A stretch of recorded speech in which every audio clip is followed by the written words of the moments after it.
साथियों good morning. साथियों teaching aptitude की सीरीज चल रही है। इसमें हमारे without any break 69 question already हो चुके हैं। आज हम आगे क्वेश्चन नंबर 70 करने जा रहे हैं, जो कि ये है, इंद्रियानुभव शोध में निम्नलिखित में से कौन सी विधि का प्रयोग होता है। इसमें इंद्रियानुभव शोध में निम्नलिखित में से कौन सी विधि का प्रयोग होता है। आगमनात्मक विधि, निगमनात्मक विधि, अंतःप्रज्ञात्मक विधि और वैज्ञानिक विधि। ये देखिए 2020 जून में 2 शिफ्टों में आ चुका है ये पेपर 2 बार। तो देखिए आंसर क्या रहेगा, डी यानी वैज्ञानिक विधि। इंद्रियानुभव शोध में वैज्ञानिक विधि का प्रयोग होता है और इंद्रियानुभव या अनुभवजन्य शोध अनुभवों और प्रेक्षणों पर आधारित होता है। यह एक समंक आधारित शोध है। समंक मतलब डाटा आधारित बेस्ड शोध है, रिसर्च है, जिसके निष्कर्षों को सत्यापित किया जा सकता है। इम्पोर्टेंट क्वेश्चन है, नोट कर सकते हैं, देख भी रहे होंगे। इसके बाद अगर ये क्लियर हो गया तो आगे बढ़ते हैं क्वेश्चन नंबर 71 की ओर। निम्नलिखित में से कौन सा अनुसंधान किसी दिए गए क्षेत्र में ज्ञान के कोश में वृद्धि करता है। क्रियात्मक अनुसंधान, व्यवहारिक अनुसंधान, मूल्यांकनात्मक अनुसंधान, मौलिक अनुसंधान। देखिए मौलिक अनुसंधान, डी आंसर इसका रहेगा। मौलिक अनुसंधान किसी दिए हुए क्षेत्र में ज्ञान के कोश में वृद्धि करता है।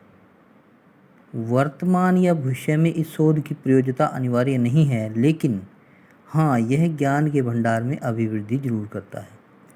जब कोई शोधकर्ता की प्रक्रिया में किसी नियम, कानून या सिद्धांत का रचना करता है तो इसे मूलभूत शोध या मौलिक शोध कहते हैं। ये था क्वेश्चन नंबर 70 और क्वेश्चन नंबर 71। यहाँ तक साथियों आपको क्लियर हो गया आशा करता हूँ। साथ साथ आप नोट कर रहे होंगे। इसके बाद नेक्स्ट क्वेश्चन आता है क्वेश्चन नंबर 72। नीचे 2 कथन दिए गए हैं। कथन 1, मौलिक शोध में अन्वेषण का उद्देश्य ज्ञान कोश में वृद्धि करना होता है। कथन 2 है, क्रियात्मक शोध अभ्यासकर्ता द्वारा अभ्यासकर्ता के लिए और अभ्यासकर्ता का शोध है।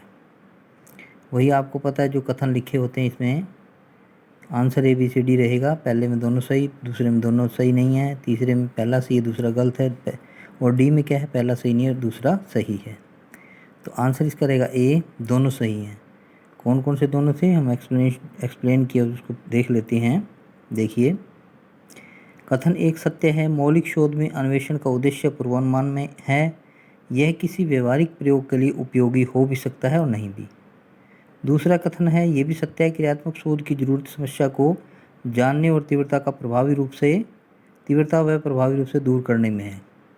क्रियात्मक शोध शब्द, ये देखिए ये इम्पोर्टेंट है, नोट करने वाली बात है कि क्रियात्मक शोध जो शब्द है वो कुर्ट लेविन द्वारा, ये आप नोट कर लेना, ये आ सकता है नेट में दोबारा से ऐसा क्वेश्चन।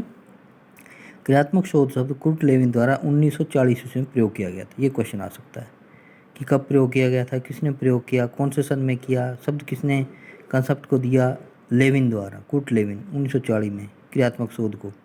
तो क्रियात्मक शोध एक चक्रीय प्रक्रिया है जो निम्नवत है। ये देखिए चक्रीय प्रक्रिया है, योजना, क्रिया, निरीक्षण और चिंतन।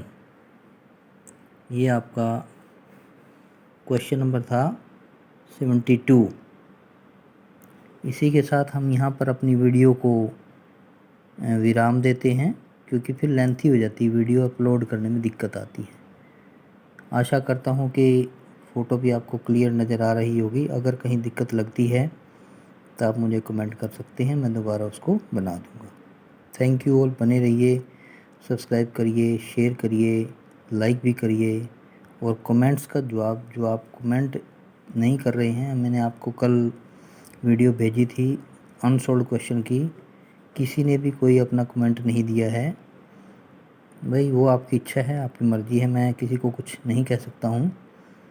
अगर आप नहीं इंटरेस्टेड हैं तो ठीक है, कोई बात नहीं। Thank you all.